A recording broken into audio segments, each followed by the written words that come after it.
علیکم اللہم صلی علی سیدنا محمد وعلی آلہ بقدرہ حسنہ و جمالہ۔ میں ذیشان مجاہد اسلام پاکستان یوٹیوب چینل سے آج بات کریں گے کہ رسول صلی اللہ علیہ وسلم کی محفل میں یا ذکر الہی کی محفل میں بیٹھنے کے کچھ آداب ہوتے ہیں، تو ان آداب کو زیر نظر رکھا جائے تو پھر وہ کیفیت ذکر کی اور محفل رسول کی نعت کی وہ کیفیت انسان پہ طاری ہو سکتی ہے۔ ٹھیک ہے، تو فرض کریں اگر ہم کسی محفل میں بیٹھے ہیں، وہاں بہت بڑا اجتماع ہے، ہر طرف لوگ ہی لوگ ہیں، ٹھیک ہے، تو اب یہ جو قافلہ ہے یا یہ جو گروہ بیٹھا ہے محفل میں، اس نے منزل تک جا کے پہنچنا ہوتا ہے، ٹھیک ہے، مطلب جہاں کا یہ قافلہ ہے اس نے وہاں جا کے پہنچنا ہوتا ہے اور وہاں پہنچ کر اس نے الگ الگ جانا ہوتا ہے، ٹھیک ہے۔ اب کس وقت الگ الگ ہو جانا ہے، مطلب اس وقت الگ الگ ہو جانا ہے جب یہ پانی جا کے سمندر سے مل گیا، ٹھیک ہے، تو سمندر سے ملنے سے پہلے تک یہ دریا ہی ہے، ٹھیک ہے۔ مراد جو قطرہ قطرہ جا کر اگر سمندر سے مل جائے، اگر ایسی کہانی کیفیت طاری ہو جائے تو پھر وہاں کہانی ہی اور ہو جاتی ہے، ٹھیک ہے، پھر وہاں کیفیت اور طاری ہو جاتی ہے۔ مثلاً اگر روح برو آفتاب ہو جاؤ تو پھر اس میں محو ہو جاؤ، ٹھیک ہے، تو یہ ایسی بات ہے۔ ایک مثال دوں گا آپ کو آسانی کے لیے، صرف سمجھانے کے لیے بات کر رہا ہوں۔ اگر فرض کریں ہم عمرہ پر جاتے ہیں یا عمرہ کرنے جاتے ہیں، ٹھیک ہے، اب وہ عمرہ کرنے جانا اس وقت یا اس ٹائم تو بہت مشکل کام ہوا اور بڑی مہنگائی ہے، تو اگر ہم داتا دربار جائیں حاضری کے لیے، جب ہم دروازے سے اندر داخل ہو گئے تو ایک دفعہ پھر یہاں پر پیر فقیر استاد جو ہے داخلے کے بعد یہ سب ختم ہو جاتا ہے۔ تو آپ کو شاید اس طرح سے سمجھ نہ آئے، آپ اس کو ایسے ہی سمجھیں کہ داتا صاحب رحمہ اللہ کی بات کو چھوڑ کے کہ آپ کے لیے یہ بات سمجھنا مشکل ہوگی۔ جب اگر ہم عمرے کے لیے جائیں، جب گیٹ سے اندر داخل ہو گئے تو پھر بات ختم، پھر کوئی بات ایسی نہیں ہوتی پیر فقیر استاد ولی، اب یہ گیٹ جو ہے وہاں پہنچ گئے، پھر جلوے پردے اٹھے ہوئے ہیں، ان کی نظر ادھر ہے، ٹھیک ہے، پڑھ کر مقدر آزماں سر بھی ہے سنگ در بھی ہے، ٹھیک ہے، اب یہاں تک آئے یا لانے کی ذمہ داری ہوتی ہے، ٹھیک ہے، یا ہوگی، بس آگے کی ذمہ داری کسی کی نہیں ہے، ٹھیک ہے، کہ آگے کیا ہے۔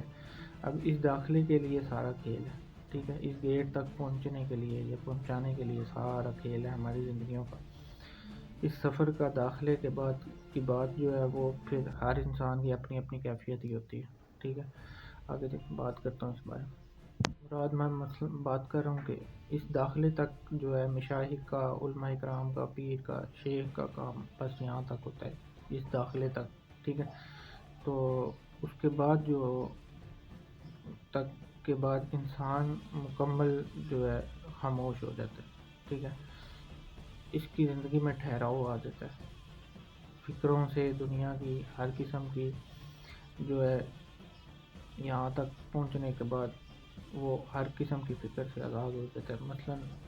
ایسا بھی ہوتا ہے کہ وہ موت کی فکر سے بھی آزاد ہو چکا ہوتا ہے، ٹھیک ہے۔ تو بلکہ یہ ایسے بھی ہے کہ اس داخلے کے بعد کی کیفیت ایک خاص میں آپ کو بتاتا ہوں کہ پھر مسافر کا جو دنیا کا سفر ہے نا، وہ جتنی بھی زندگی باقی ہے وہ انتظار یار دیدار میں تڑپتا ہے، ٹھیک ہے، کہ کب موت آئے اور دیدار نصیب ہو۔ یہ بات ہر کوئی سمجھ نہیں سکے گا لیکن یہ کیفیت ہوتی ہے۔ یہ بیان اس لیے کر رہا ہوں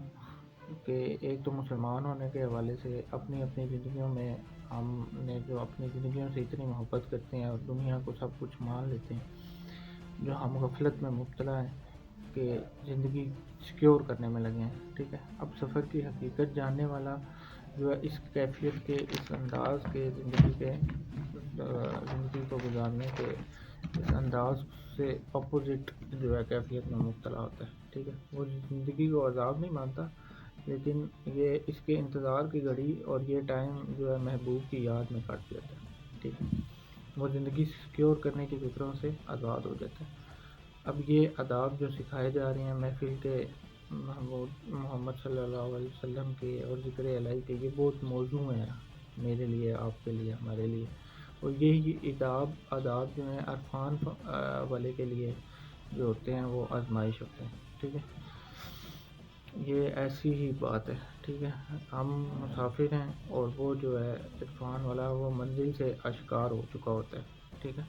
اس لیے آداب سکھائے جاتے ہیں محفل نعت رسول مقبول صلی اللہ علیہ وسلم کے اور ذکر الہی کے۔ جب بھی کبھی ایسی محفل میں بیٹھنا نصیب ہو جائے یا ہو تو ہمارا کام ہے کہ ہم بس پوری شدت اور